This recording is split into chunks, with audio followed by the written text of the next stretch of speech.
নমস্কার বন্ধুরা, life time টিপসে আপনাদের সকলকে স্বাগত। এবারে শীতকালটি যেন বেশ দীর্ঘায়িত, ঠান্ডা যেন যেতেই চাইছে না। এই ঠান্ডাতে স্নান করাটা যেন খুব কষ্টের কাজ হয়ে দাঁড়িয়েছে। সেই কষ্টটা থেকে একটু লাঘব দিতে, একটু আরামে স্নান করতে আমরা অনেকেই বাড়িতে গিজার লাগিয়ে নিচ্ছি।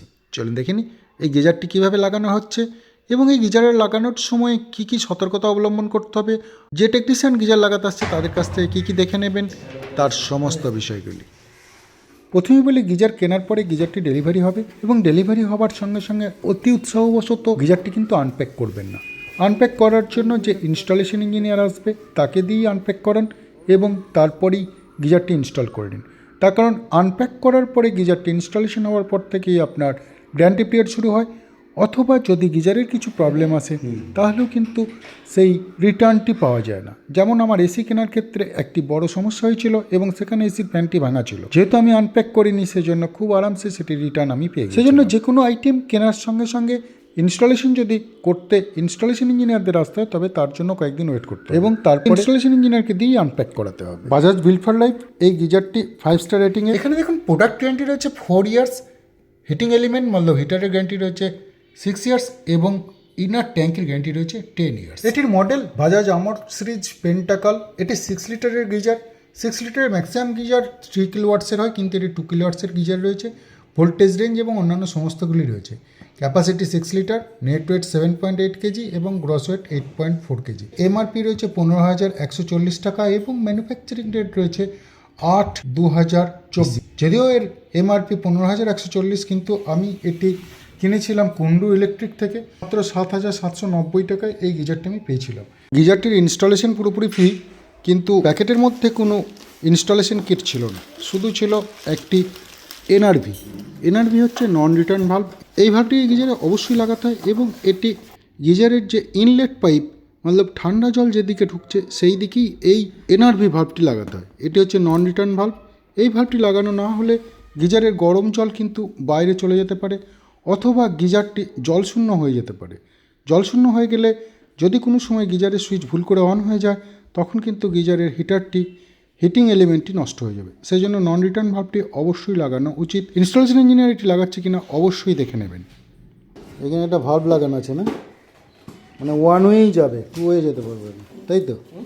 জলটা শুধু এই দিক দিয়েই যাবে, এটা জল ঢোকাবে, মানে জলটা ওই দিক দিয়ে কোনোভাবেই যাবে না। ইনলেট আউটলেট পাইপ, ফাস্টার নাট এগুলি সবই ইনস্টলেশন ইঞ্জিনিয়ার তার সঙ্গে করে নিয়ে আসে। ইনার পাইপ এবং আউটার পাইপ ট্যাফলন টেপ দিয়ে লাগানোর পর গিজারটিকে দেওয়ালের সঙ্গে সঠিকভাবে ঝোলানোর জন্য এই মাপটি নিতে হয় এবং সেই অনুযায়ী ফাস্টার নাট দেওয়ালে জাম করতে এবং ওই অনুযায়ী গিজার যেখানে লাগবে সেই জায়গায় হরাইজেন্টালি দুটো মার্ক করে নিতে হচ্ছে। হরাইজেন্টালি মার্ক করার পরে এখানে ড্রিল দিয়ে ফুটো করতে হচ্ছে এবং ফাস্টার নাট দুটিকে এখানে ফিক্স আপ করা হচ্ছে। এই ফাস্টার নাট দুটি এরকমই যে যখনই ওয়ালের ভিতরে যায় তখন কিন্তু টাইট করার সঙ্গে সঙ্গে এটি অনেক ভিতরের দিকে বড় হয়ে যায় এবং দেওয়ালের সঙ্গে সঠিকভাবে লেগে যায়। এর জন্য আলাদা করে কোনো সিমেন্টিং করার প্রয়োজন হয় না। ব্যাস ঋষভ, গিজার এবারে চলে যাচ্ছে, লেগে যাবে, দেখ তুই করে লাগিয়ে দিবি না, তোমাকে বলিনি। ধরবো। ড্রিল করার জন্য যে নোংরা পড়েছিল সেটি ইনলেট পাইপটি খুলে পরিষ্কার করে দেওয়া হচ্ছে। এছাড়াও ইনলেট পাইপটি বেশ কিছুটা জল খুলে বার করে দেওয়া উচিত, কেন কি এই হট ওয়াটারের লাইনটি বহুদিন ইউজ না হওয়ার জন্য পাইপের মধ্যে যে নোংরা থাকে সেই নোংরাগুলি বেরিয়ে চলে যায় যদি আপনি জলটিকে খুব ভালোভাবে ফ্লো করিয়ে দেন। তারপর ইনলেট পাইপটি প্রথমে লাগাতে হয়। ইনলেট পাইপ লাগানোর পরে বেশ কিছুটা ওয়েট করতে হয় এবং গিজারটি সেই সময় ভর্তি হতে থাকে। ওটা আগে জলটা বার করে দেবে না, নোংরা ফোংরা থাকলে বেরিয়ে যেত। গিজার ভর্তি হওয়ার আগে পর্যন্ত আউটলেট পাইপটি লাগানো উচিত নয়।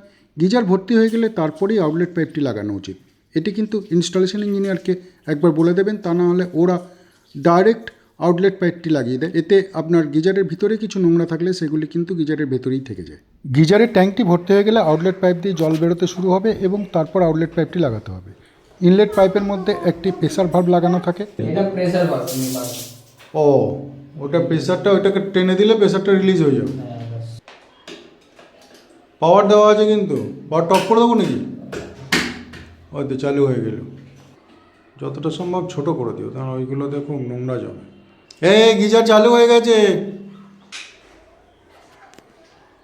এটা মিনি, হ্যাঁ, CSM max 35 degree 50 degree 85 degree 35-এর মধ্যে উষ্ণ গরম জল পাবে, মানে যে নরমাল জায়গায় যাকে বলা যায় সেরকম নরম উনি পাবে, ঠিক আছে। সিরিয়াস মধ্যে উষ্ণতা একটু যে হালকা বেশি গরম থাকে সেরকম গরম জল পাবে। ম্যাক্সে পুরো ফুটানো গরম জল পাবে। প্রথম হলো। দ্বিতীয়, টেম্পারেচার যতটা ডিগ্রি বেশি থাকবে জল অতটা টাইম গরম হতে টাইম সময় লাগবে। টেম্পারেচার যতটা কম থাকবে অত কম টাইমের মধ্যে গরম। এই 2 সেকেন্ড। থার্ড হলো আপনার এই ইন্ডিকেটর, সবুজ লাইট আপনার যতক্ষণ পর্যন্ত জ্বলছে তার মানে জলটা গরম হচ্ছে, মানে হিটারটা চলছে, জল, হ্যাঁ এটা চলছে, জল গরম হচ্ছে এর মধ্যে, ঠিক আছে। ঠিক। আর যখন জলটা গরম হয়ে যাবে তো নিজে নিজে থেকে লাল হয়ে যাবে, নিজে নিজে থেকে লাল। একটা পার্মানেন্ট সেট করে এই ব্যাপার থেকে যদি কম লাগুক বেশি লাগুক আপনি কম বেশি করে নেবেন, ঠিক আছে। ওর ভিতরে জল সবসময় থাকবে, তাই না? এবার 24 ঘন্টা ওর মধ্যে থাকবে। আপনার 1 ফোঁটা গরম জল বার করুন, বাই আপনি 1 মগ বার করুন, চাই পুরোটাই বার করুন গরম জল। যতটা গরম জল বার করবে সঙ্গে সঙ্গে ঠান্ডা জল ঢুকে যাবে এর মধ্যে, মানে আর কি 1 সেকেন্ডও টাইম দেবে না খালি হতে জন্য। মানে ওইটাকে কোনো সময় বন্ধ করা যাবে না। আপনি ভাববেন আমি এই নলটা দুটো বন্ধ করে জলটা বের করে নেব, তাও বের হবে না। আচ্ছা, মানে ইনপুটটা বন্ধ করলেও জল পুরো ট্যাঙ্কটাকে খালি করে দেওয়া যাবে না। ওই একটা করে সার্ভিসিং দিতে থাকবে। সার্ভিসিংয়ে কীরকম খরচা পড়ে?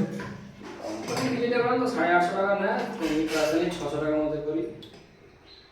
তুমি নিজে করলে 600 টাকায় করবে। কি কি করবে সার্ভিসিংয়ে? মেশিন পুরো নামাবো, খুলবো, কেমিক্যাল ওয়াশ করবো ট্যাঙ্কিটাকে। মানে কেমিক্যাল ওয়াশ বলতে ওর ভিতরে কেমিক্যাল দিয়ে ওই মানে যে সব বার করবো।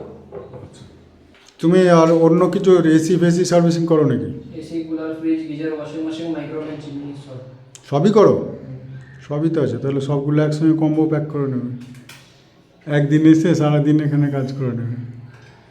এসিতে কত নাও? Jet pump service 750। Jet pump service machine করতে মেশিন থেকে সার্ভিসিং করে, এত বড় একটা মেশিন আছে, ওই মেশিন থেকে সার্ভিসিং করি 750 টাকা। ও জেট সার্ভিস করলে 750, আর এমনি যেটা এমনি ইয়ে করে যেটা নরমাল করে কোনো লাভ নেই, ওটা টাইম ওটা টাইম ওয়েস্ট প্লাস মানি ওয়েস্ট।